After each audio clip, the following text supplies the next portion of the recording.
All right, we are live. Hey there, total fitness bodybuilders.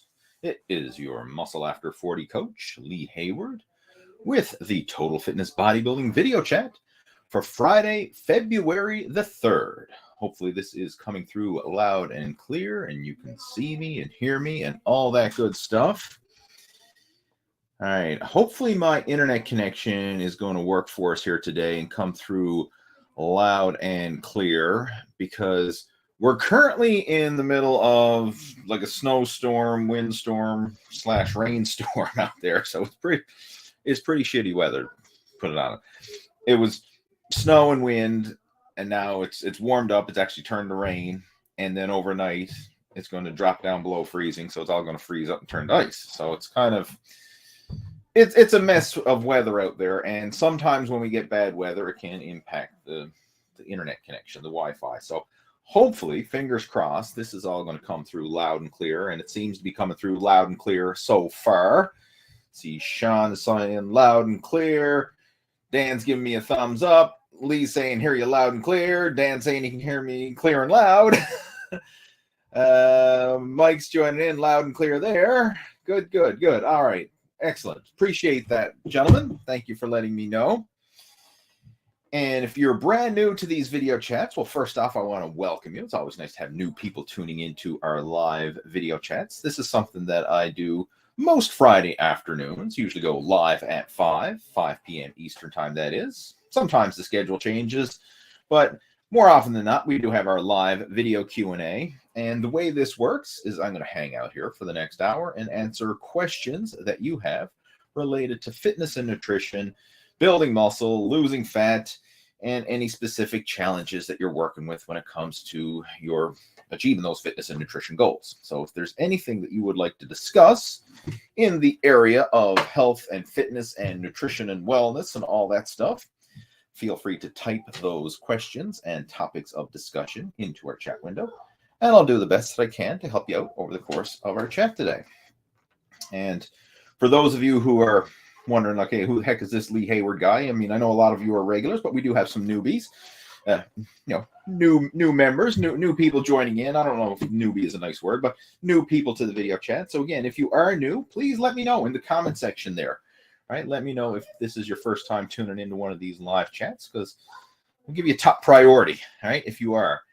It's always nice to have new people joining in, and just kind of give you a quick little background. Like, I've been involved with the fitness industry for a long time. I started working out back in 1990, started competing in bodybuilding in 1995, and I launched my very first website in 1997.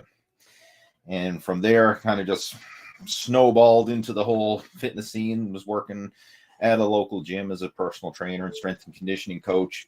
And then over the years, got involved with online coaching and training. And my training and coaching has always mirrored what I've been doing myself. So back in the early days, I was involved with competitive bodybuilding, and I was coaching other bodybuilders. For a while, I got involved with powerlifting, and I was helping some other powerlifters. And now, as I've kind of transitioned, over 40, a father, dealing with real life, dealing with the struggles, ended up getting a dad bod. The dad bod is a real thing, in case you haven't figured it out. It is a real thing, right? And now that I've transitioned into that, now that's what I'm prioritizing, is helping other guys over 40, family men, working professionals, people who, got other responsibilities on their plate, and try and help them find that balance where we can still enjoy, good quality health and fitness, and make time for your family and your work and other responsibilities, and have that nice complementary mix where one isn't taken away from the other. And that's what it's all about. It's about having this balanced, sustainable lifestyle. And my philosophy now is, instead of this all or nothing extreme approach, which is what I used to follow back in the bodybuilding and competitive days, it's now letting go of this perfection mentality and just focusing on, let's be good enough, but good enough consistently. Right? It's like living an 80-20 lifestyle. Like, you don't have to be perfect 100% of the time. As long as you're on track 80% of the time, you can still make this work. And having that little bit of leeway, that little bit of flexibility, makes it sustainable and enjoyable, because it allows you to have those moments where, hey, I can fall off track a little bit, but as long as I get back on track and I'm on track 80% of the time, you can still make it work. And that's the secret to sustainability, not this all or nothing approach that so many people end up falling into.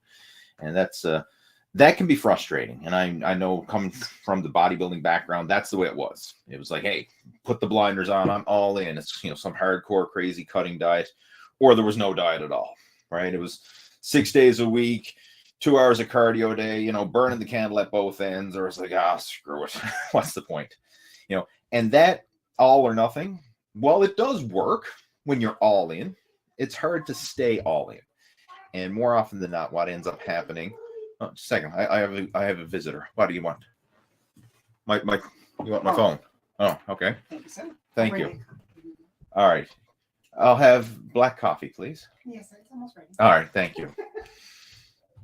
That's my wife. She's taken my phone, and I actually asked her to do that because for about half the time when I'm doing these video chats, I get somebody call. Oh, look, coffee's ready. All this. Thank you, dear. You're welcome. You'll be kept on. No. I have a fantastic wife. That's family support right there. A piping hot cup of fresh brewed coffee. Can't go wrong. Where was I? I don't know. I'm just enjoying a cup of coffee now. How are you? Have a cup of coffee with me. What was I talking about? Talking about something. Shit, I think I was talking about the all or nothing extreme approach that I used to follow back in the bodybuilding days. And how that does work, right? Don't get me wrong. When you're all in and, pedal to the metal, balls to the wall, however you want to phrase it, yeah, it works, but it's not sustainable long term. And the way it was for me, every time I'd get ready for bodybuilding shows, I'd put the pedal to the metal for a pre-contest cutting diet. And for me, a typical pre-contest diet would last around 4 months. So like 4 months with the blinders on, going hardcore, boiled chicken and broccoli, 6 days a week in the gym, twice a day. And, that works. But I couldn't sustain it. And then as soon as the contest was over, what had ended up happening is I'd go back to my old habits because it's like, I can't wait for this to be over so I can go back to normal again. And normal would be like, okay, where's the all-you-can-eat buffet? Where's the pizza place? Where's the ice cream shop? Where's all the crap that I've been depriving myself of for the last 4 months? Where's all that? And I go and binge eat on it. And it only took a few weeks of letting myself go to gain the weight back again. So it's a very frustrating process. Like months of suffering to lose it, only a few weeks of falling off the rails to gain it all back. And then I'd be back to square one and trying to justify it by saying, I'm bulking up now because I want to get bigger for next year's competition, right? I had to try and make myself feel good for getting fat and gaining weight. So I'd say I'm bulking up, which really, I wasn't bulking up. It's just I let my diet go to shit and I was gaining weight. I was getting fat. So that's the reality. That's the dirty little secret behind bodybuilding, right? That's the dirty little secret that people don't like to tell you about, right? They like to share their before and their after, but nobody wants to share the after, right? What happens 6 months after or a year after? Like a lot of times, right? I'm not pointing any fingers here, but a lot of people who've gone through the bodybuilding process, yeah, they get in great shape for a competition, and then you see them 6 months later, and like, what the hell happened to you? Like, did you ever do a show? Like, what? You don't look like a bodybuilder anymore, right? You go from one extreme to the other. So we're all about being good enough, but good enough consistently now. So yeah, it's not contest shredded, but it's comfortable in your own skin. And that's what the whole muscle after 40 blueprint and this good enough, but good enough consistently lifestyle is all about. So I just wanted to kind of share that for those of you who are new and kind of wondering like, who's this Lee Hayward guy and what's this all about? So that's what we're about here. We're about creating sustainable flexibility with your fitness and nutrition so that you can enjoy the process and not feel like you're suffering it out on some crazy extreme cutting diet. All right, let's see what we got coming through here. Any questions, topics of discussion, feel free to type those in. And just want to let you know as well, we are on both Facebook and YouTube. So this is a multi-stream. I'm streaming through my personal profile over on my Lee Hayward Facebook profile, streaming it from the Total Fitness Bodybuilding Facebook page as well. And most people, I believe, are tuning in from YouTube. That's the main, video chat platform that we've been doing for years. But we have a multi-stream going on here. So if you are tuning in from Facebook or YouTube, right, I will know based on your comments. So give the video a thumbs up, or smash the thumbs up button, or a heart, or whatever you like. and post your questions and comments, and we'll jump into it. All right, let us see. Sean has got a question. What do you mean by mid-range exercises? All right, I know exactly what this question is, but I'm going to give some context for those of you who probably wondering what the heck Sean's asking here. This is a concept from positions of flexion. Positions of flexion is a style of training that has been around for a long time now, like decades. It's been around for a while. It was originally where I first heard about it was in the old Iron Man magazine back in the day. And the idea behind positions of flexion is with each major muscle group, you want to work it through a full range of motion, meaning a mid-range, fully stretched, and peak contraction. So I'll give you some examples of this. A mid-range exercise, let's take chest, right? You can do this on Monday, International Chest Day. A chest workout to hit all the ranges of motion in positions of flexion would include a mid-range exercise. So that would usually be some form of a bench press, some sort of a bench press / chest press. And what defines a mid-range exercise is it's a compound movement, and it's one where you don't get a full stretch in the bottom and you don't get a full peak contraction at the top. So most of the tension is in the mid-range. So let's take a bench press. You don't get a full stretch in the bottom because, the barbell comes down to your chest. Let me just move that thing there so you can see what I'm talking about. The barbell comes down to your chest, right? You don't get a full stretch, but you can lock it out at the top. So there's really not a full peak contraction. Like most of the tension with the bench press is in that mid-range, and it's a compound movement. Now, let's compare that to a dumbbell fly. With a dumbbell fly, as you extend your arms out to the side, there's a full stretch. Like your range of motion is literally the flexibility of your chest and shoulders, right? Your flexibility. So you get a full stretch in the bottom, full stretch. But then you can also lock it out at the top. And with the dumbbell fly, there's not a lot of tension at the top of that movement, right? You can almost like get a little rest at the top, but when you lower it down, it's full stretch. So that's a full stretch movement. A peak contraction would be like a pec deck fly, right? Like let's say you're using the butterfly machine and your pec deck, and you have to really squeeze and hold those handles together at the top. So you get a full peak contraction throughout the pecs, but you don't get it's not really a full range movement. Now, some of the newer machines can kind of provide a full range and a peak contraction in the same movement. But again, with the pec deck, it's mostly a peak contraction. Like you really got to fight to hold those handles together at the top, whether it's the butterfly or the ones with the handle attachment, same movement. You had to fight to hold them together, and that's where you get the majority of the tension. So bench press, that's mid-range. That's your power, your compound move. Pec deck fly, fully stretched, and the dumbbell fly is fully stretched, and the pec deck fly is the peak contraction. And we can apply this to other exercises. So let's say for quadriceps, right? The squat or a leg press, that's your mid-range, right? You're not getting a full stretch, but it's working the mid-range, and you can lock it out at the top, right? How you know it's a mid-range? If you can lock it out, it's a mid-range, right? You can lock it out at the top. So squat, leg press, that's a mid-range quad exercise. A fully stretched quad exercise might be something like a sissy squat, right? You don't often see those, but sissy squats, they fully stretch out the quadriceps. And then a peak contraction would be a leg extension, because you really got to fight to hold that locked position. When you extend your legs all the way out to the top, you got to fight to hold that in the peak contraction position. So that would be positions of flexion for the quadriceps. For the hamstrings, a mid-range, again, it could be, the squat or the leg press, because with the squats and the leg press, they don't only work the quads, they also work the hamstrings as well. All right, so that could be considered your mid-range for the hamstrings.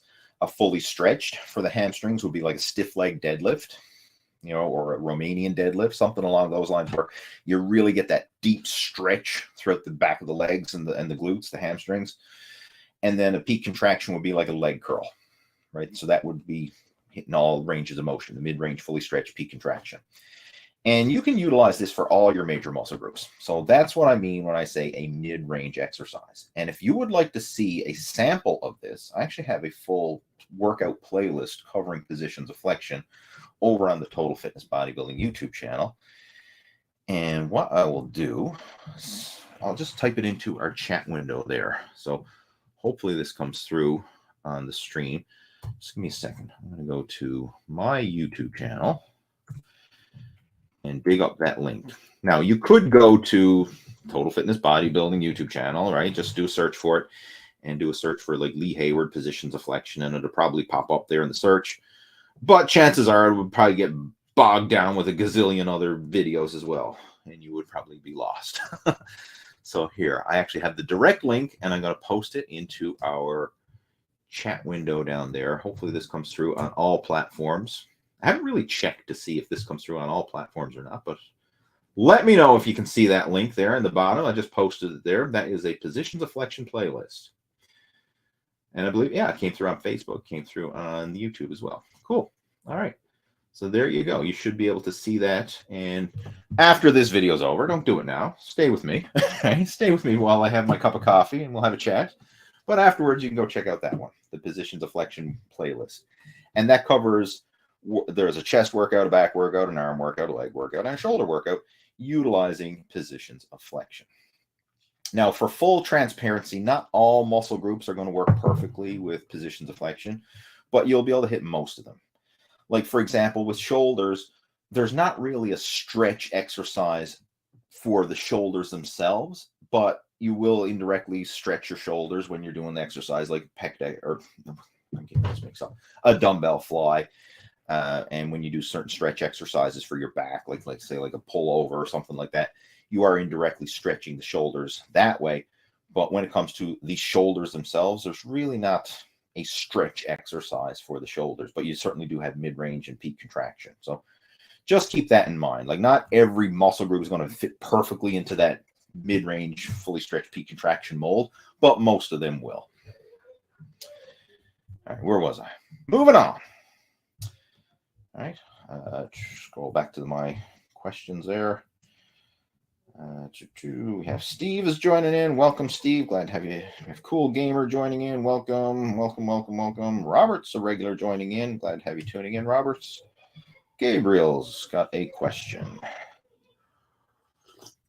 He says, Lee, the trainer in my gym suggested to me implementing more saturated fatty acids, but I thought they should be kept as low as possible. What's your take on how much and when to consume? All right, I would, if you're working with a trainer, ask your trainer to tell you more about this. Like, elaborate. What exactly are they suggesting when it comes to eating more saturated fats, right? Like, and kind of get their reason, because I mean, obviously your trainer must have a method to their madness, if you will. Like, they wouldn't be suggesting something if they didn't have a reason behind it. So if you're working with a trainer, my advice would probably be follow your trainer's advice and get more insights from them and figure out why they're suggesting this to begin with. I mean, this should be your trainer's job, but I'll give you my 2 cents worth on it here. Saturated fats are usually the fats that come from animal protein. Not always. I mean, it comes from plant sources as well, but generally we get most of them through animal protein. So your meat and your eggs and, you know, dairy and things like that. You know, the fat that you get through those foods, most of those are saturated fats, right? There's some exceptions, of course. But the idea behind that, I guess, again, I'm not sure why your trainer is specifically focusing on the saturated fats here, but we want adequate fatty acids in general. Like, too low a fat is just as bad as, well, too much. It's a different problem, but you want to have adequate fats. Like, you want a well balance of protein, a well balance of carbohydrates, and a well balance of fat. When you throw any of those macros out of whack, like you go super low fat, or you go super low carb, or you go super low protein, it creates imbalances and nutritional deficiencies within your body. So you want to have adequate levels all around. And there's a lot of benefits to this. I mean, fat, for one thing, it helps to provide joint lubrication. right? It helps to ensure adequate hormone response. Like if you have really low fat intake, you're probably not going to have optimal levels of hormones in your body, especially the steroid hormones, meaning like testosterone and these anabolic hormones. A lot of those, they need adequate fat in your diet in order to be optimized. You actually need adequate cholesterol in your diet in order to optimize testosterone production. So we want to have everything in balance. It's not this good, bad, all or nothing approach. Like we want things in balance. So maybe in your situation, if you've been purposely avoiding saturated fats, maybe your trainer is suggesting you to bump it up a little bit. But again, that's something you really need to discuss with your trainer to decide why he's suggesting that and how to go about fixing that in your situation. Let's see what else we got. Gabriel says, I sent you an email about this a week ago, but I never got a reply. Oh, that's weird, because I was just in my email today and I didn't see. It may have got sent to my spam. That's possible. And I'll be honest, I haven't checked my spam folder in a while. So it may have gone there. The way it is with email these days, email filters are very freaking strict. And sometimes if you talk about diet and exercise in an email, it gets filtered out as spam. So I mean, hopefully I helped to answer your question here, but I'll go check the email and check my spam folder and see if it went through. If it didn't, feel free to send it again, or you can reach out to me through Facebook. Facebook's probably the easiest way to get in touch with me. Friend me up over on Facebook. Just do a search for Lee Hayward. It's my profile image is me doing a double bicep pose, but it's facebook.com/Lee.Hayward. That's my Facebook URL. Friend me up there, because Facebook message delivery tends to be a lot more reliable than email deliverability. So it's probably got filtered out in spam, because I was just before I got on this chat, I was going through email and I didn't see any messages from you, Gabriel. So apologize for that. What else we got there? We have Warren joining in. First time live, but I've been following you since 2010. Well, welcome, Warren. Glad to. It's only been 13 years, and you finally managed to tune into a live video chat. So welcome. Glad to have you tuning in. But I appreciate the support. That's awesome. Following since 2010. Now, to me, when I look back at 2010, like it really doesn't seem that long ago. Like time just flies. But when you look at from internet years, like 2010 to 2023, I mean, so much has changed. It's crazy when you really put it in perspective, because social media and technology and everything else just kind of like amplifies. It's like going through light speed, as far as change is concerned. We have Sanjay with a big capital L. Welcome. Glad to have you tuning in. Got Mike Brown. Mike's a superstar success story. Myself and Mike actually did a video not too long ago, and I'm in the process of putting the final touches and editing it down. But I got to share this. Before I get into your question there, Mike, I'm just going to share this because this is downright impressive. Where is it to? How do I share my screen? Bear with me, guys. I'm not the fastest. There we go. There's the share screen button. Share screen. There we go. Share screen. I got to share this because this is downright impressive. Hopefully you can see that on your end. I think you can. Let me make it a little bigger. There, that's even bigger. All right. This is Mike. Mike and I, we did let me open that up there. Look at that. All right. We did a video Zoom call and we shared Mike's transformation. We went into detail talking about how he achieved this before and after transformation. And that's something you can look forward to coming to the Total Fitness Bodybuilding YouTube channel very soon. I should have that up next week. But we went into a lengthy discussion. It was literally, we were on the Zoom call for over 2 hours, and I'm going to edit it down to a sub 1 hour video. That's what's taken me so long. It's like, hey, we got all this good content here. Like, what's the key nuggets here to kind of get this down to a sub 1 hour chat? So that's what I'm working on now to put down. But Mike is 59 years old and looking in better shape than most guys who are at 29. I mean, again, crazy conditioning, visible abdominal definition, got separation in his legs. I mean, like, that's just downright respectable. And this right here, I think the first picture was 2020. This is just recently 2023. So, like, 3 years or even less than 3 years, because we're only early into 2023. But like that's a real world transformation from a 69-year-old man. So for those of you who think you're too old, think again. I was having a conversation with someone earlier this week. He's 31, and he's like, oh my God, am I over the hill? Am I past my prime? Like, I don't know. Will I be able to build muscle and get in shape at 31? And I'm like, yeah. And I actually shared Mike's pictures, and he's like, holy shit. He said, I wish I looked that good. Right. So I mean, you can make progress, right? You can still make progress into your 40s, 50s, 60s, and beyond. Now, is it going to be as great as someone who's like a teenager going through puberty? No, it's not going to be as rapid as that, but you can still make progress regardless of age, assuming that you're healthy and mobile and all that, and you don't have any, serious pre-existing health issues, limiting that progress. But most people, if you put in the work, you can certainly get the results if you follow a proven system like Mike did. So you can look forward to seeing that video interview that we did coming very soon. All right, now I'm going to stop my screen share and we'll get back to Mike's question. All right, he says, I want to add yoga to my fitness routine. What's the name of the online yoga person you have used? I can't remember a name. I'm specifically looking for beginner yoga lessons. Yeah, great question. And I respect you for wanting to do this. Yoga is huge. And let me, I'll share it with you again. All right, this is cool. This new software I'm using, I can share my screen, which is cool. So let's see. Hopefully that's coming through. Can you see that, guys? All right, there's my YouTube channel. That's the position deflection playlist that I posted up earlier.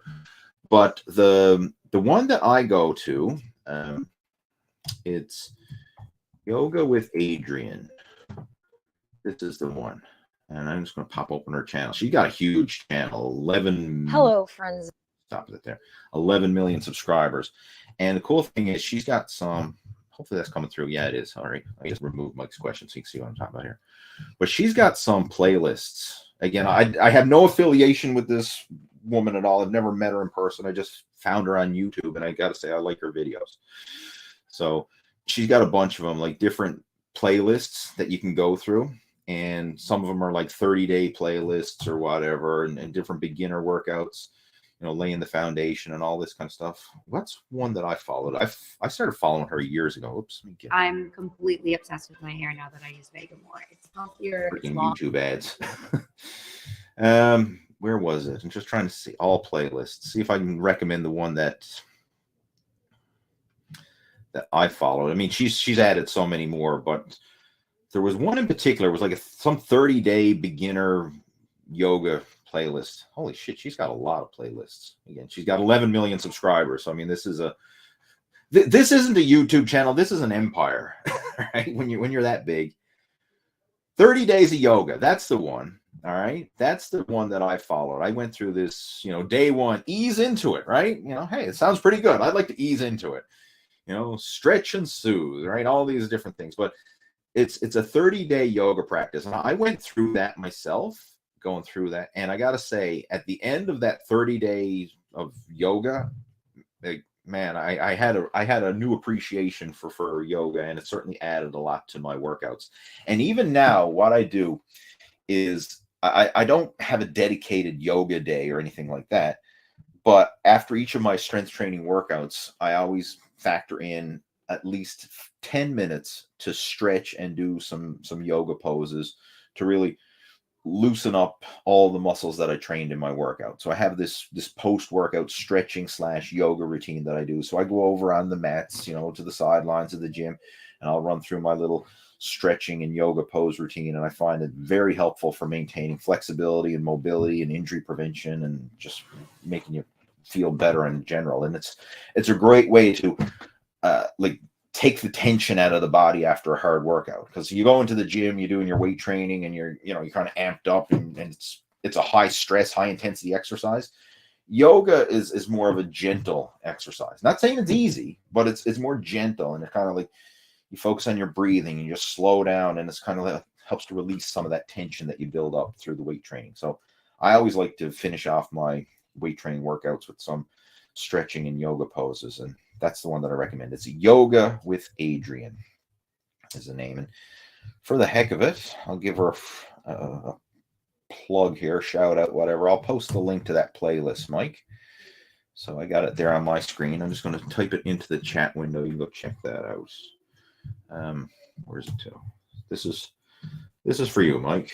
There we go. That's the playlist. Just should be popping through there in the chat window now.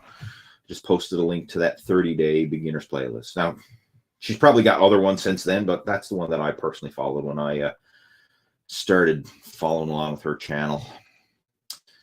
All right, moving on. Where am I to? I lost my place again.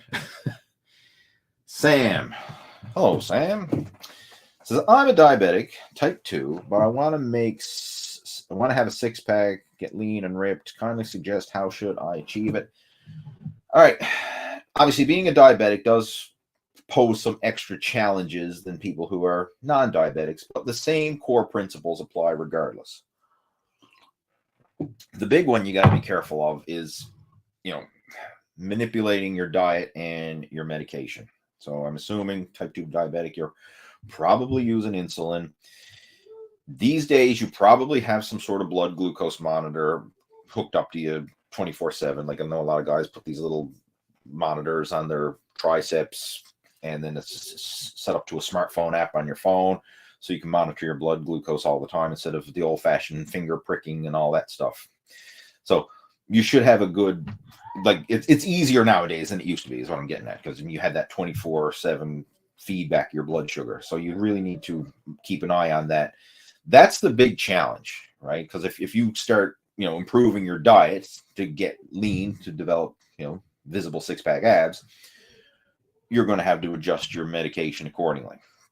Right? Because if you're eating less, you're going to need less insulin, right? If you're eating more, especially more carbohydrates, you're going to need more insulin. So this is something you should discuss it with your doctor as well, right? Like I would definitely recommend that, so you can learn how to manipulate your insulin appropriately. Now, maybe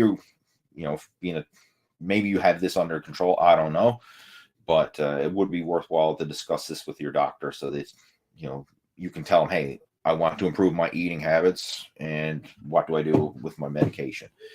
Because if you continue to take the same amount of insulin, but you're not consuming the same amount of carbohydrates, then you could go, hypoglycemic, I believe it is, where you got too much insulin, not enough blood sugar, and you can go. That can be dangerous, right? That's diabetic coma stuff, right? You don't want that, right? You don't want you passing out because of low blood sugar. So that's the big challenge that you really need to work around. But the core principles, as far as the nutrition, the training, and the habits and all that, it's really the same. It's just you have to manipulate that with your medication, and that's where the challenge comes in. And I've had several of my coaching students over the years in the Muscle After 40 Blueprint program who are diabetics, and it's always a challenge. But the good thing is as you get into this process, you start making the habit and lifestyle changes and the nutrition changes. If you can gradually start to taper down your insulin, then that makes it easier to lose body fat. Because when you're consuming high insulin levels, it makes it harder to consume or to burn body fat. Right? Insulin has that property where it makes it harder. I'm not saying it's impossible, but it's harder to burn fat when you're having high carbohydrates and high insulin. So if we can modulate that and get that lower, that will definitely help. And then there's other strategies too, where you can actually utilize it in a post-workout window situation. Like a lot of bodybuilders who abuse performance-enhancing drugs will actually utilize insulin as this, use it post-workout, help shuttle carbohydrates into their muscles. I'm not suggesting anybody do this. I'm just telling it like it is. That has been done by, pro bodybuilders. And, so all I'm saying is you can, if you really know your shit and you know what you're doing, you can make it work for you. But again, I would not recommend it. I've certainly never done it myself, and I wouldn't recommend it. I've heard a few horror stories of people who've had some mishaps with it. But bottom line, this is something you really need to discuss with your doctor and, maybe even your nutritionist. Because if you're a diabetic, chances are you're probably already working with a nutritionist or a dietitian or someone who's helping you with this, and try and come up with some strategies on how you can manipulate your medication and your eating habits. All right. And if you want any help with this, Sam, feel free to reach out to me. Like message me through Facebook or send me an email. And I got my email in the description below this video. It's leeh@leehayward.com. You can drop me a line if you want to chat about it some more offline, or you want any more resources or suggestions. We can certainly chat about it there. Moving on, we got Eagle-Eyed John joining in. He's asking, is high volume sets once a week versus intensity for size? Hope you're well. High volume sets once a week versus intensity. Well, you need volume and you need intensity. It's not like an either or. You need a combination of both. But for optimal muscle size, there's a sweet spot. Like you want adequate time under tension and you want adequate intensity, but you want to, the general rule of thumb is somewhere in the 8 to 12 repetition range for most exercises is what's considered the hypertrophy range. Now, take this with a grain of salt, because like some exercises you can go lower in reps and some exercises you can go higher. But generally speaking, you want to be doing higher repetitions, higher meaning 8 to 12 or even more, to maximize muscle growth and to provide that hypertrophy stimulation. If you're doing less than that, like, 5 reps or less, or singles and doubles and triples like a strength and power athlete would, you're primarily building strength and power, not really providing enough time under tension to get maximum hypertrophy. Hypertrophy is just a fancy word for muscle growth, right? I know a lot of fitness gurus out there, they like to use all the scientific words and jargon and stuff and confuse people, but right, when I say hypertrophy, it just means muscle growth, right? We'll try and keep it as simple as it needs to be. So we want adequate time under tension to maximize muscle growth, because if you're just going for heavy low repetitions, like a heavy 1 rep max or a single or a double or a triple or something like that, you're placing most of the stress is on like the joints, tendons, and ligaments. And yeah, there is some muscle tension, but it's not a lot of time under tension. Now, it will still provide muscle growth, don't get me wrong. I mean, you look at a top level power lifter or the Olympic lifter or whatever, I mean, they still got muscular physiques, but it's not muscular like a bodybuilder's physique who is training with optimal time under tension and specifically working for hypertrophy. So if your main goal is to try and put some muscle on your frame, you want to make sure that you're working more in that hypertrophy range, so you're getting your repetitions into that 8 to 12 repetition, or even higher, right? It can even be higher than that. But I wouldn't recommend, doing sets of less than 5 reps, because that's primarily just strength building and not necessarily hypertrophy building. Not only that, the lower the reps, the heavier the weights, the higher the risk of injury is as well, right? So looking at it from a sustainability, longevity point of view, it's safer to train a little bit lighter with higher reps, more time under tension, because you can get adequate muscle stimulation with lighter weights and less risk of injury. And that's what I do myself. Like I haven't done a 1 rep max and I can't remember when. Like it's literally been over a decade since I've done a 1 rep max in anything. And I really don't care. That's not what I'm training for at this stage. It's all about health and fitness and longevity and remaining injury free. That's my main priority at this stage of the game. All right, Warren is joining in. He says, Lee, I am 49 years old, retired Army soldier. I have not trained in 4 years due to some combat injuries. I started back 3 months.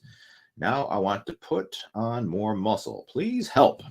Well, congratulations on getting back on track. A 4-year layoff is challenging for sure. So you're back on track. And the big thing that you need to focus on, I don't know how far along you are in your journey or how much progress you've made in the last 3 months, but if you were at a certain level of fitness and a certain level of strength and development 4 years ago, don't expect to match that right away. It's going to take time to build back to that. And you always have to start back like a beginner. Anytime you're coming back to the gym after a layoff, especially a long layoff, you definitely need to start back with that beginner's mindset and just kind of go through the motions and focus on slow, gradual progression. A big mistake a lot of people make is they're in their mind, they're thinking they're lifting the same as what they did, when they were in their peak and in their prime. It's like, 4 years ago, I used to bench press 2 plates aside for sets of 10, blah, blah, blah. And then they go into the gym thinking that they can handle that weight or close to it. And then they end up pulling, popping, snapping, tearing something up. Like you got to let go of the ego and just kind of like, hey, I'm just going to show up and go through the motions, right? Just baby weights, go through the motions and get used to the habit of working out again. Once you built the habit of working out again, then the goal is to simply be better than you were before, right? With your workouts, once you start going through the motions, you're like, you know what, that felt easy. I can do a little more. So then you add an extra 5 pounds to the barbell or add an extra plate on the weight stack or something and gradually build it up, or even just add an extra repetition, right? Like a lot of times I like to work within a combination of increasing reps and increasing weight, because sometimes it's too big of a jump to just add weight, right? Like especially with dumbbell exercises. Like if you got to go up by 5 pounds, which is the next heaviest set of dumbbells, that may be too big of a jump, right? There's a big difference between adding 5 pounds to a 20-pound dumbbell curl versus adding 5 pounds to a 200-pound deadlift, right? Percentage-wise, it's massive, right? It's a 10x difference. So you may not be able to always increase the weight, but you could probably strive to get an extra repetition. So just try and build it up, some form of progressive overload, whether it's an extra rep, adding an extra 5 pounds, even doing an extra set, some form of progression, and just focus on that. And as long as you're making progression, then you're stimulating muscle growth. That's progressive overload, right? In its most basic form. So that's the key there for building muscle. And it's a slow process, right? It's a slow, steady process. You don't want to be thinking of like trying to make rapid gains. It's like, how can I sustain slow, steady progress week after week, month after month, year after year, and keep that momentum moving forward? Just, excuse me, Gesundheit. This is something myself and Mike really had a good chat about when we did his video interview there earlier, or last week it was now. But so yeah, when that video comes out, the one with Mike Brown's Muscle After 50 transformation, definitely want to check that one out. That'll certainly help, because he's kind of like in that same, well, I mean, he's 10 years older, but still, it's a lot of the principles that applied in Mike's situation will certainly help to apply in yours as well. Another big one that you really want to focus on is optimizing your nutrition, right? That's the key. I mean, you can't out-train a poor diet, right? Like exercise is important, but you got to follow that up with nutrition. So if you need some help with that, feel free to reach out to me. Like I got a lot of resources that I can share with you. If we're not already friends on Facebook, friend me up over there and we can chat through there. But I got some resources that can help point you in the right direction, helping to optimize your nutrition and moving you in the right direction towards, maximizing your muscle. And if you want, hey, we can even chat about potentially having you come on board with the Muscle After 40 Blueprint. And you can join our advanced VIP coaching group. We can help hold you accountable in that journey and guide you along the way, step by step, towards achieving your own Muscle After 40 transformation. All right, what else we got there? Wally's asking, what's the biggest cheat meal you've ever eaten after a show?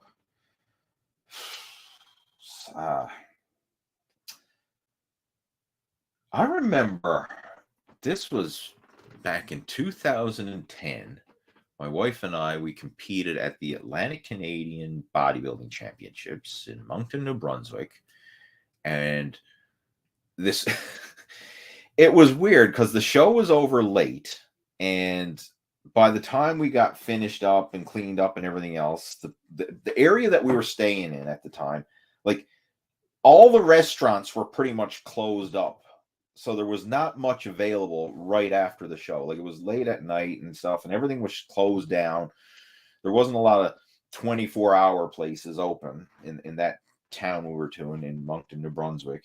I don't know if it's changed since then, because I literally haven't been there since it was in the early, like 2010 or somewhere around there. So there was nothing available. So like we kind of just had to scrape together some food for us after the show. But the next morning we went out to breakfast.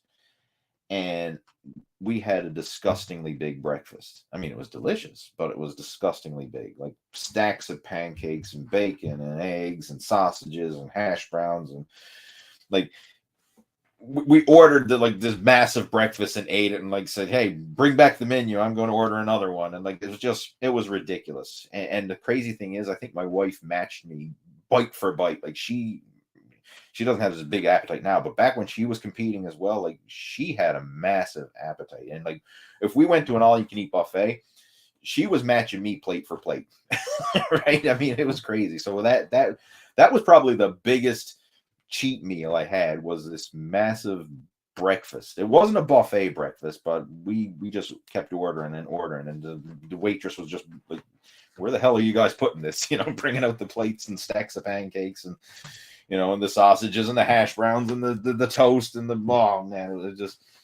it was just sheer volume disgusting, right? It was enough to feed a small army, but with myself and my wife, we ate it all together. And the crazy thing is like I couldn't get full. Like I was just eating and eating. It was like there was a bottomless pit. Like I don't know. It's weird. Like when you go through that extreme cutting process of getting ready for a bodybuilding show, like afterwards, like your whole hunger fullness cues are like out of whack.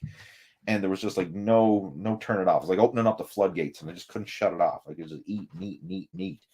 And then like a couple hours later, I could just eat some more. So it's disgusting. I mean, how much calories I would jam in, and there's no wonder, you know, yo-yo diet, right? Like, yeah, I went from extreme ripped in one situation, and then a few weeks later, it's like, man, like what the hell happened to you? You look like the Pillsbury Doughboy or the Michelin Man, right? So yeah, that was probably the biggest one that I ever had, was an enormous breakfast the day after a show. All right, Neil's joining us. Hello, Neil. And he says he has not lifted for 2 weeks due to one leg with a painful infected blisters. Ugh, that does not sound good. Started to lose weight due to restrictive diet and medication. I'm okay now with much lesser pain. Any tips on getting back? You just kind of, I mean, it's only 2 weeks, but literally just start off going through the motions, right? Whatever it is that you've been normally doing, like literally just cut it in half. Cut the weights in half, you know, cut the volume in half, just kind of show up and go through the motions and see how you feel. I mean, I don't know if that infection you had in your leg, if that hinders your movement or mobility at all, but literally just go through the motions and listen to your body, and then better than you were before, right? Like, it shouldn't take you much time to bounce back from a short layoff. Like if you had 2 weeks off, within 2 to 3 weeks of being back to the gym, you should be back to where you were, assuming everything's okay. Now, again, when you're off due to health reasons, it may take a little bit longer to bounce back. But if it was just off due to a normal, hey, I got busy and I couldn't work out, or I was traveling and I didn't work out, or whatever reason you didn't make it, it's going to take about as long as you were off to get back on track again. So if you took a couple weeks off, expect that it will take you at least a couple weeks to get back to where you were again. And try not to rush the process. You know, always be patient, because when you're coming back after a layoff, you're susceptible to injury because your work capacity goes down. And it's amazing how fast your body can decondition. Like even after a couple weeks, your fitness level will decondition, right? You will see like your strength is going to go down, your aerobic fitness is going to go down, your work capacity is going to go down. Like it's amazing how fast you will decondition. But then on the flip side, it's amazing how fast you can regain your conditioning. Like it can happen very quickly. So you just need to give yourself time to build it back up again, and it will bounce back very quickly again. But don't be in too much of a rush to try and push the weights, because that's when you can end up straining yourself. Because if your fitness level is down and you try to handle the same weights as when it was up, that's when you're lifting outside your means, and now all of a sudden you're handling a weight that you can't control with good form, and you know you can end up pulling or straining or tearing something, and we definitely don't want that. So the big thing is just really patience when you're bouncing back after a layoff and going through the motions and leaving the ego at the door. I know it's easier said than done sometimes, but like leaving the ego and just go through the motions with light weights. What else? So this is a follow-up to that one. It says, walking is painful before even standing still is very painful on one leg. Thanks to the meds, it's very much less pain on the infected blisters. Yeah, well, obviously, if you have some issues, you still got to go through some active recovery. So anything to do with your legs, I would be, extra cautious with that. You know, especially if you're feeling pain. Yeah, you got to kind of work within your pain threshold. Now, I'm not saying not to do anything, but be very conservative. Maybe like literally just go through the motions with some super light leg machines or something like that, just to kind of get some muscle activity in there, but not pushing intensity by any stretch. All right, Steve is joining in. Says my supplements are protein, creatine, multivitamins, vitamin D. What others would you recommend? Ideally, it'd be nice to kind of get some blood work and see, if you have any deficiencies or whatever. I mean, that would be the ideal perfect world.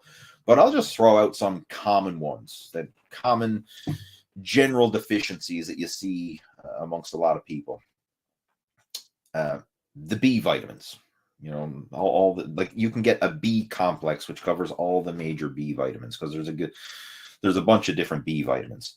And in fact, I've got a vitamin and mineral guide that's you can download it right from my website, I believe. Just let me do a screen share again here.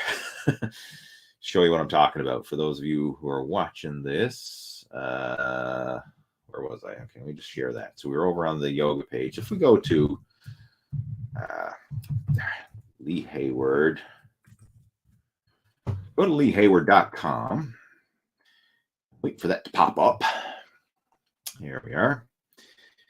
I want you to go to my website, LeeHayward.com, and scroll down right here. There's a vitamin and mineral guide. Download that. That'll give you some really good insights with your nutrition. Right? It's a PDF file that goes into detail about all the major vitamins and minerals and the optimal levels that you need. And it also includes foods that will help you to meet those vitamin and mineral needs. Obviously, you can supplement with minerals. It would be wise to make sure that you're eating the foods that are rich in those vitamins and minerals as well. So download that, and you can get it right from LeeHayward.com, or I'll post a link in our chat window. Right, lots of link posting today. Hopefully it helps. So this one's for you, Steve. The link is popping through there. Download that right from my website, and that will help to give you some guidelines for sure. And it's a good little education into the history behind vitamins and minerals and what your body needs for optimal performance. So let me just stop that screen share. But I'll just quickly go over some of them. So the B vitamins, definitely. You want to make sure that you're taking a B vitamin complex. Yes, your multivitamin does have some B vitamins in it, but it's probably too low of amounts to really have any significant impact. So I would recommend a B complex. Another one that I would recommend is magnesium.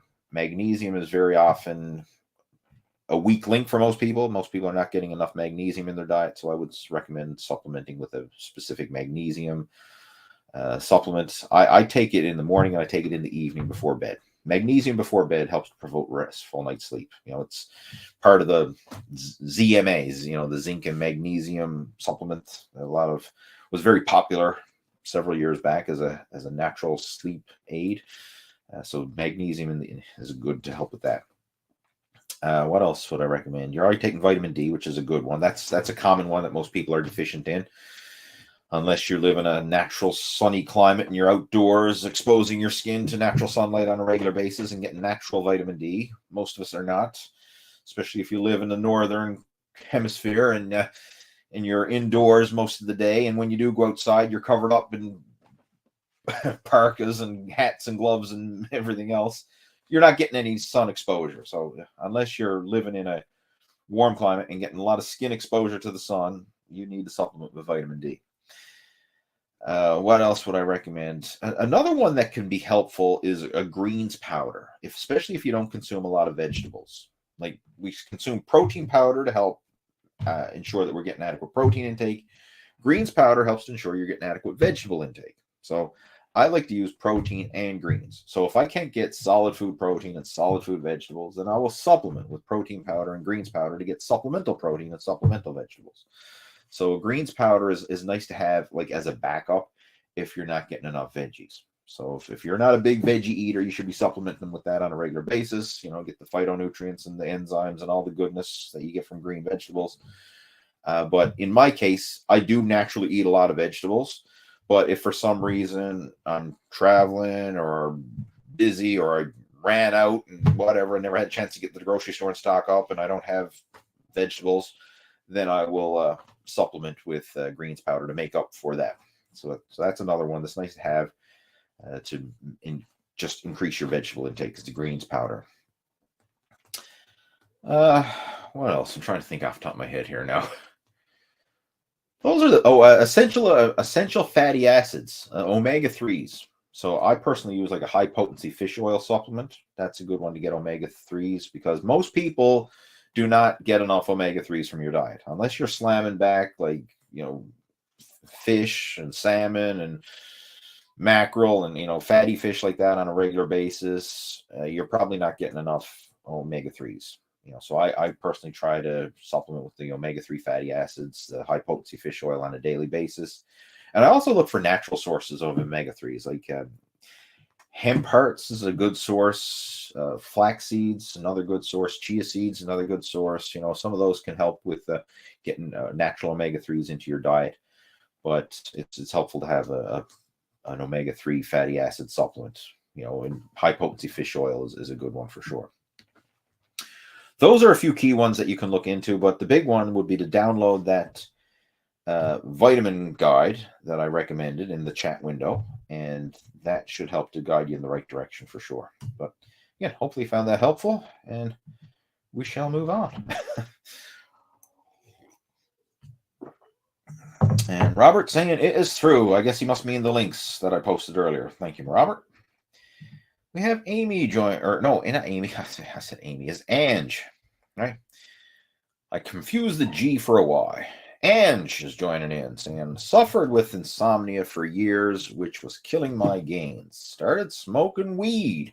Cannabis. A beautiful night's sleep. Cannabis is helping me make gains and train harder than last time.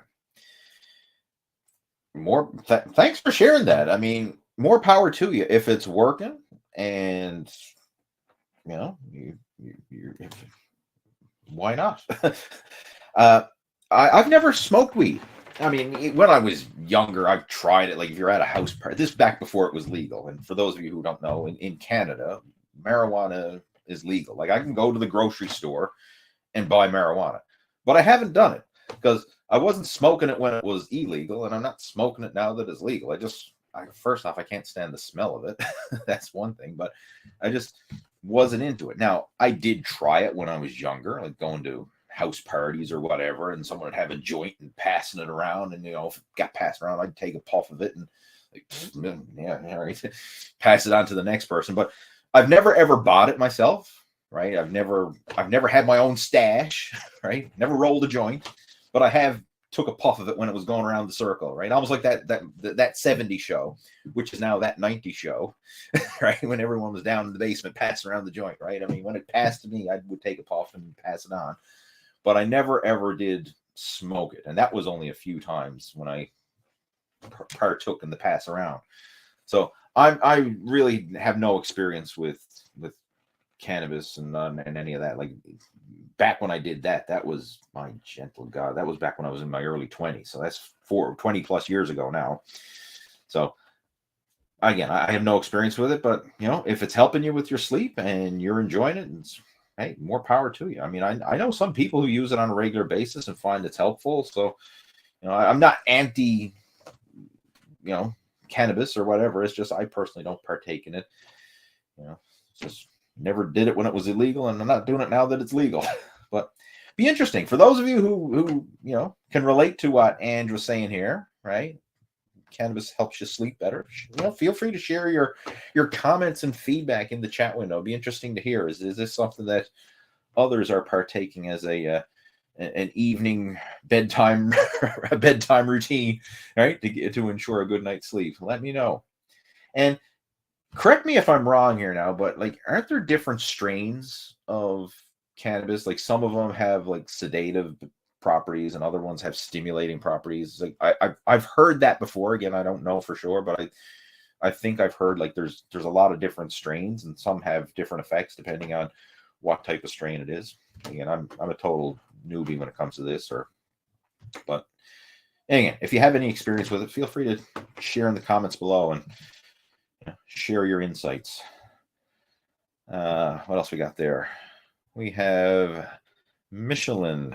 Good afternoon. Good afternoon to you as well. Or good day, good evening. Obviously, it's good afternoon for you because that's what you're typing from. But it's an evening for me, as you can tell by the dark sky up behind me. It's pitch black. We're in the evening.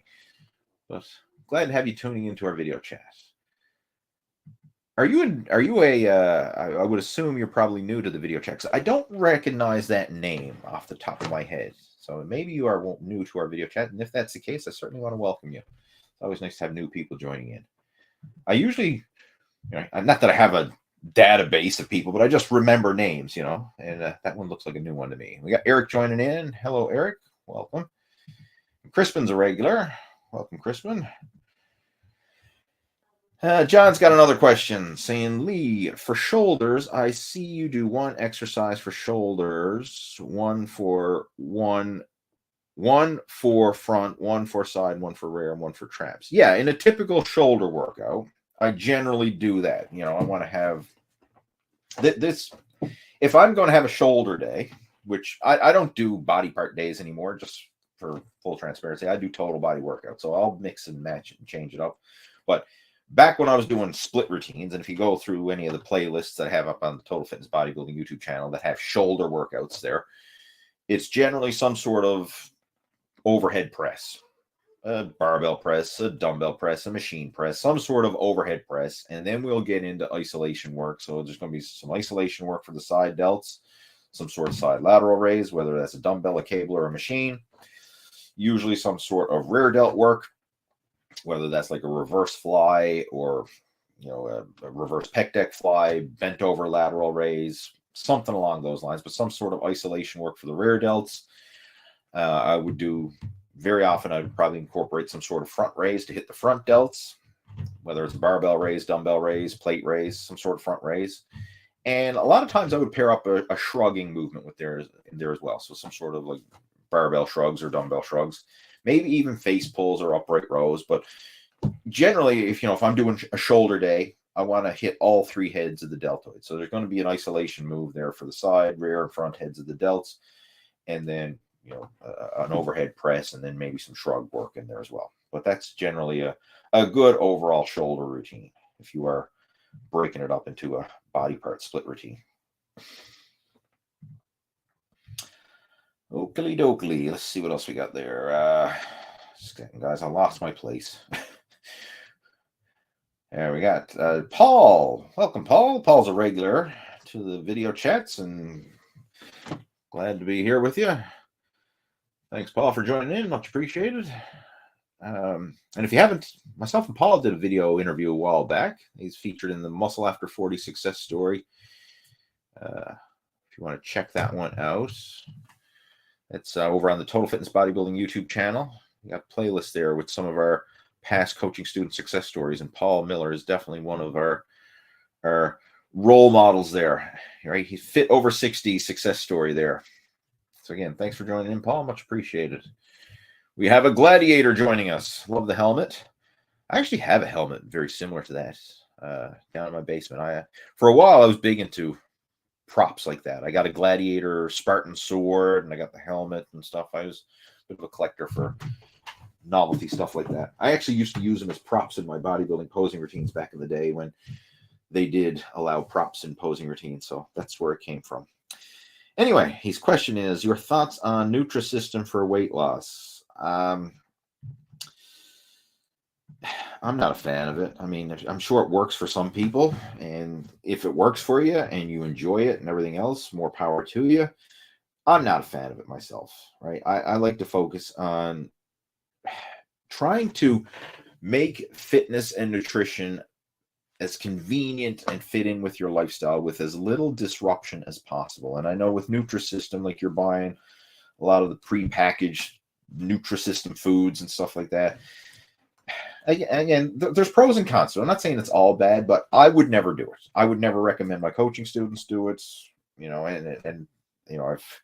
That's just me. I would recommend trying to modify your eating habits so that you can make fitness and fat loss a regular part of your routine without relying on pre-packaged, pre-ordered foods. Like, it'd be nice to be able to just have better eating and exercise habits in general and making it work in a real world environment.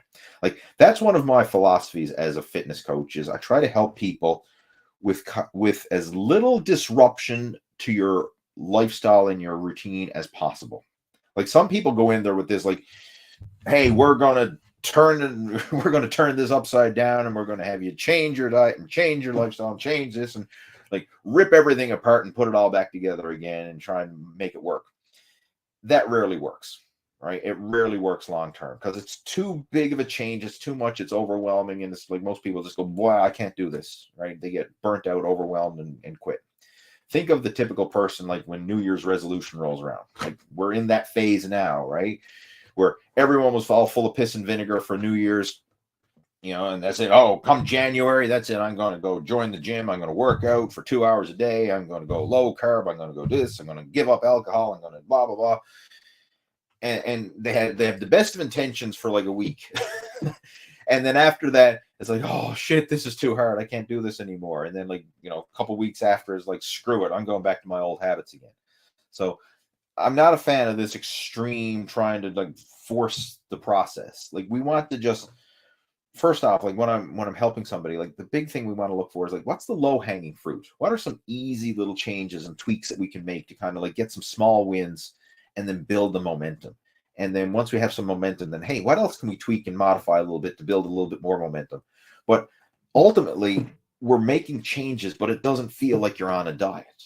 Like that's the beauty of it. We want to make progress with as little disruption to your overall lifestyle and routine as possible. Now, there's going to be some disruption. Like if you're not doing any exercise whatsoever, well, yeah, we're going to add some exercise. So that's a bit of a disruption, obviously. But we want to minimize this disruption and make it a seamless integration into your lifestyle so that you actually enjoy the process and that you can sustain it as a lifestyle and not this extreme, overwhelming burnout approach where it's like, how long can you suffer this out for? How much willpower do you have before you throw in the towel and say, screw this, I give up, right? And that's why so many people who start a fitness and fat loss program, they end up quitting and, gaining the weight back again. Like statistics show over 90%, I think it's somewhere like 92% of people who go on a diet end up regaining the weight back again, and usually a few pounds more, right? It's because they're trying to do too much too soon and follow this unrealistic approach. Whereas if we take a different approach, a more sustainable approach, you can actually make these changes and have them stick. And that's what this is all about, right? So again, I'm not a fan of it, but with that being said, I'm sure there's other people out there who will say, hey, I followed it and it was the best thing since sliced bread and blah, blah, blah. It worked for them. And if it did work for you, more power to you, right? I'm not going to discredit anybody's progress with it, but I personally wouldn't do it. There. All right. Where was I? I lost my place again. What was this? I really did lose my place. Hang on. I'm all these. Okay, wait. There it is. Okay. Hide comments. Next one. We have Jones tuning in. Lee's been helping me with fitness since I was 17. Well, that's awesome. How old are you now? Right? It'd be interesting to know, but thanks for sharing that, and glad you're following along and enjoying the journey. I'm glad to be part of it. We got Mark joining in, Mr. Hayward in the house, your muscle building coach. What's happening, big man? What's happening is we have a video chat happening right now, but thanks for the support. Mark's a regular. We always chat and interact through Facebook. Glad to have you joining into the video chat. It must be getting late over in the UK for you, right? All right. Soon be time for bed.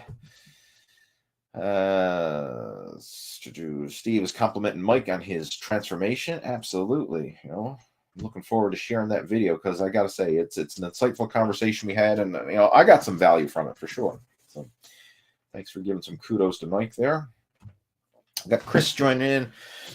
I remember you talking about that you did powerlifting. Did you ever think of going to Columbus, Ohio and training at Westside Barbell with Louie and his guys? I've been to Columbus for the Arnold Classic, and I did meet Louie and Dave Tate, and there was a couple other guys there. They weren't from Westside, but actually, there was several other guys from Westside at the time that I met as well. But I know Louie and Dave Tate, Louie Simmons and Dave Tate, those were the big names for sure. Obviously, Louie's passed on now,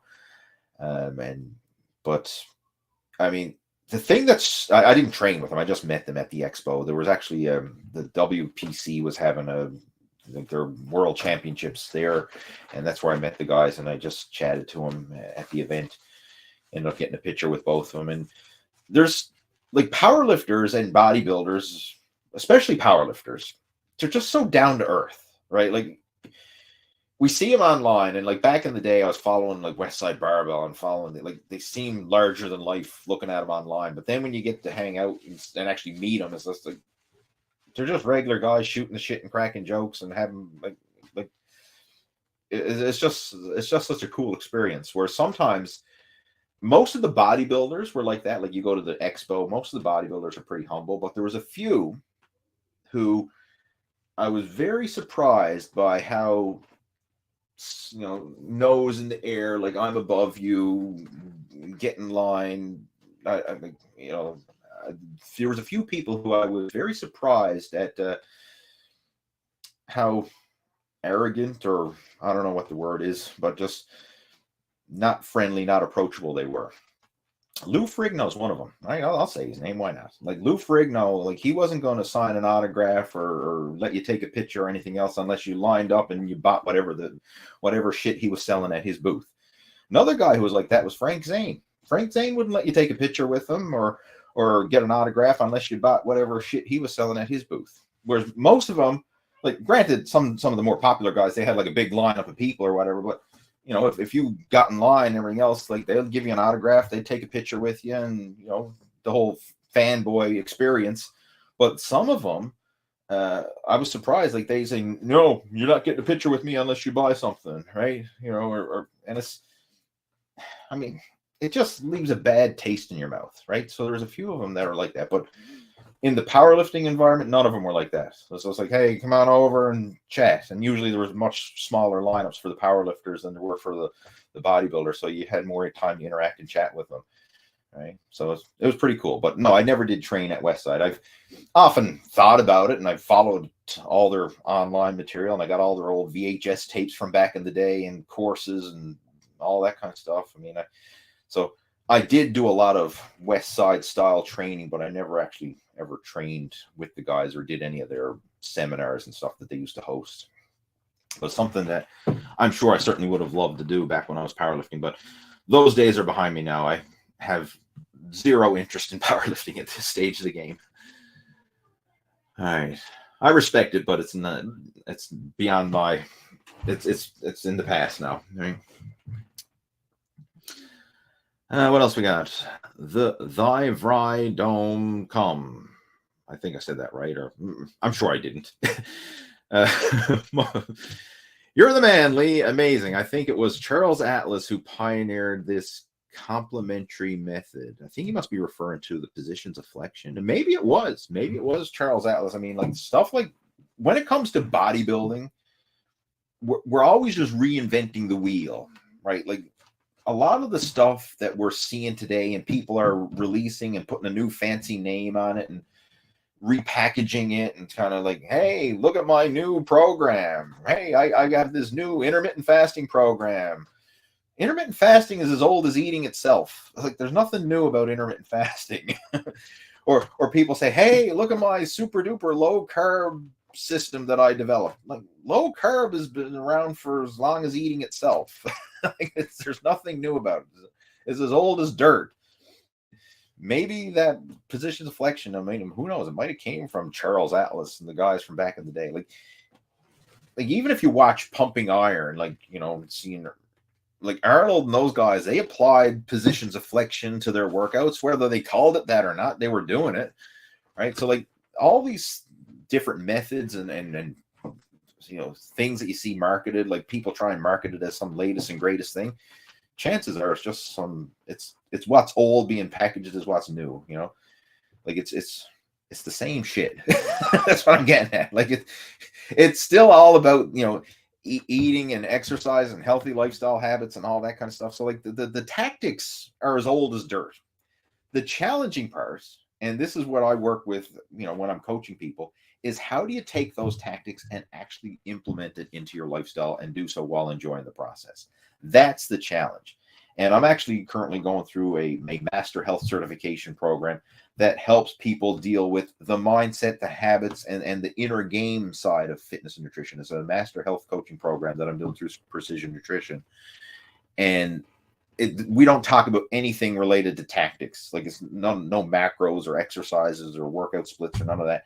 It's just, how do you deal with people and all the internal beliefs and excuses and BS that's going on? Like, how do we get past that barrier so that people actually start taking action and applying what they already know they should do? That's the hard part. And we have a system in place, that I'm currently learning through the Master Health certification, to really break it down into bite-sized chunks, and work on building those habits into people's routine without creating a lot of disruption. So it's actually that's the secret. It's not like, oh, if I only knew the right workouts, the right sets, the right reps, the right macros, the right calories, then I do it. No, that's BS, because I can go on YouTube right now and say, hey, what's the best workout program? Or I get 1,000 videos showing the best workout program. What's the best macro split? And I'll get 1 million search results showing different diet plans and whatever. Like, there's no shortage of tactics. It's all out there, right? Every workout, diet plan, and macro split you can think of is out there. But no one is useless. It's how do you take that and apply it for you? And another thing is, how do you filter all that out and apply what's applicable to you at this stage of the game? Right? Like, what's applicable to a 20-something-year-old who's an athlete and looking to bulk up is totally different than what's applicable for a 50-year-old who's an overweight office worker who's looking to trim down, right? So just being able to filter all that out and apply what's applicable to you at this stage of the game. So what I focus on, it's not like like, knowledge is accumulation. True wisdom is elimination. It's eliminating all the crap you don't need and just focusing on a few key things that you do need that's going to make a difference. So that's what we focus on. Wisdom, elimination, cutting out the crap and just getting down to some basic core fundamentals that you can do and apply and enjoy. All right, what else we got there? Let's see what else we got. Logan's got a question. I'm going to get ready to include this up because I've been going for over an hour. Those of you who are regulars to this chat know that I always say I'm going to do it for an hour, and then once I start, get the gift of gab going, I under promise and over deliver. I have that tendency sometimes. Even some of my coaching students, any of you who are regulars coaching students, like, I'll say, hey, yeah, we'll book in for a 20-minute call. Right? 45 minutes later, we're still chatting sometimes. I just, sometimes have that tendency. I under promise and over deliver. Anyway, Logan's asking, how much can you bench, squat, and deadlift now in days versus back then? And what exercises do you never go heavy on? Well, I never go heavy on the bench, squat, and deadlift right now. Now, back when I was powerlifting, yeah, I did. But I have not done like a max lift in well over 10 years, right? So it's not important to me at this stage of the game, right? I've had other priorities, and my big priority now, I mean, I'm still weight training to maintain my health and fitness in that area, but from my passion as far as athletic performance and what I'm personally working on improving is my cycling. I've really gotten big into cycling over the last few years. So trying to build up my stamina, my endurance, my functional threshold, power, all that kind of stuff. So anybody who knows cycling knows all that kind of stuff. That's what I'm working on, right? Trying to improve my watts per kilo and my stamina to handle bigger, longer rides and do some local races and sportives and all that kind of stuff. That's my main priority at this stage. I still do weight training because the health benefits, and I do enjoy the weight training, but it's not weight training to see how much I can squat, bench, and deadlift, right? That's not my priority. I'd much rather, increase my FTP than increase my bench. But as far as how much my personal best lifts, my best bench press, actually, Mark, I believe, was asking me this the other day.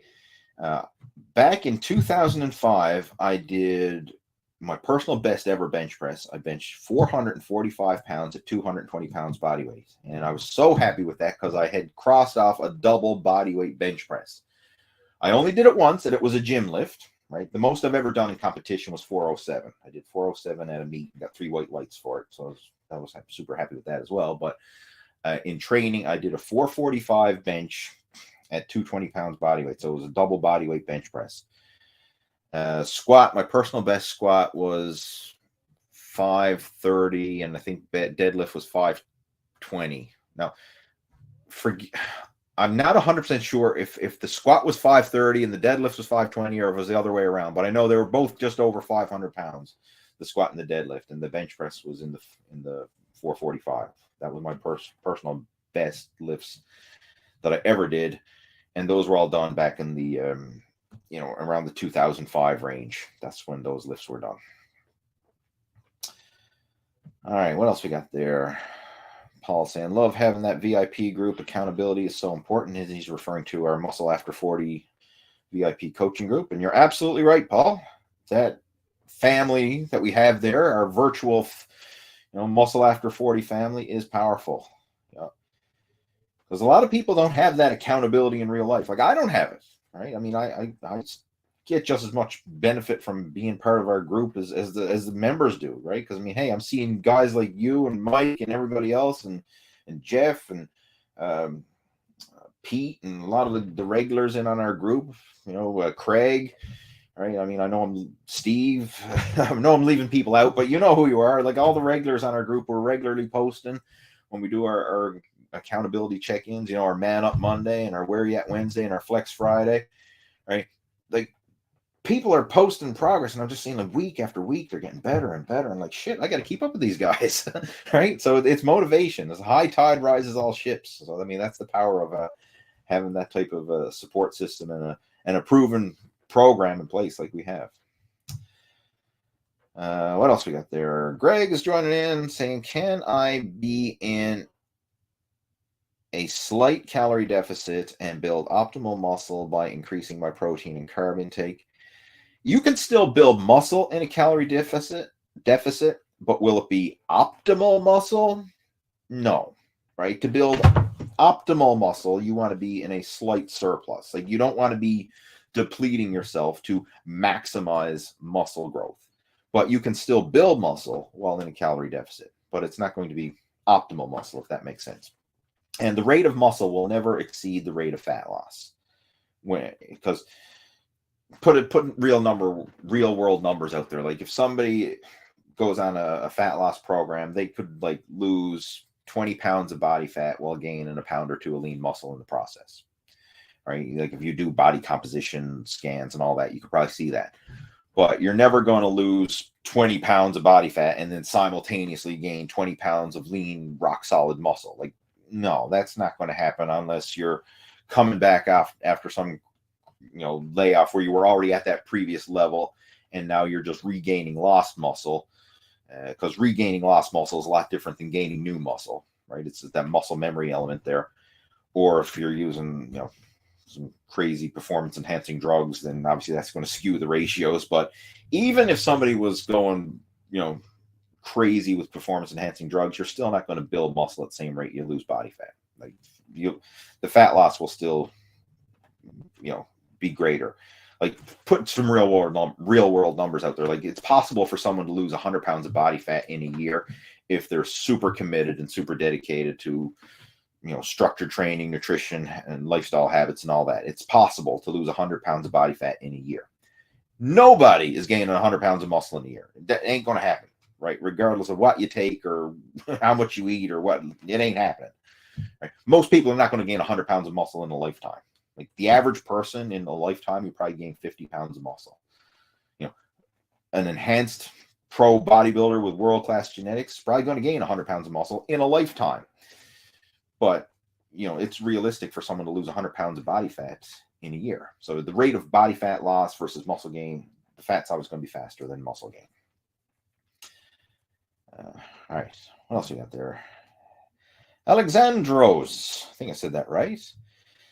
Besides caffeine, can you recommend something for a lifter to drink before an early morning workout? Something that won't cause a crash later in the day. I like my coffee. I mean, that's my pre-workout energy drink of choice. I mean, sometimes I will have a pre-workout, but it's rare. Usually it's a coffee or something like that. What else can you add to that to help increase the the energy. There's other things that you can supplement with to help improve your energy. And it's not always related to stimulants, but like L-carnitine is a supplement that can help your body to better metabolize carbohydrates and fat and utilize them for energy. All right, so that's something you might want to look into. Ribose is another supplement. It's not very often talked about, but ribose is another supplement that can help to increase your energy levels. And I actually started supplementing with that over the last year. And it's not like a make or break, but it's a nice to have, you know, and I do notice when I supplement with ribose, I do get a little bit of an extra energy boost. Like it's something that it's a little bit of a pick-me-up, right? And there is no crash later in the day from it. So it's, again, just do I'm running out of time here, so I don't have time to go into detail about it, but just do a search for ribose, R-I-B-O-S-E. I think that's how it's spelled. I'm pretty sure. D-ribose. Actually, I don't want to be giving bad advice here. Just let me do a quick Google search, make sure I'm spelling it right. Yeah, D-ribose. Just do a search for that. That's something that I've been using myself, and I find it's good for an energy booster, and it's not a stimulant energy booster, right? So I've been utilizing that myself.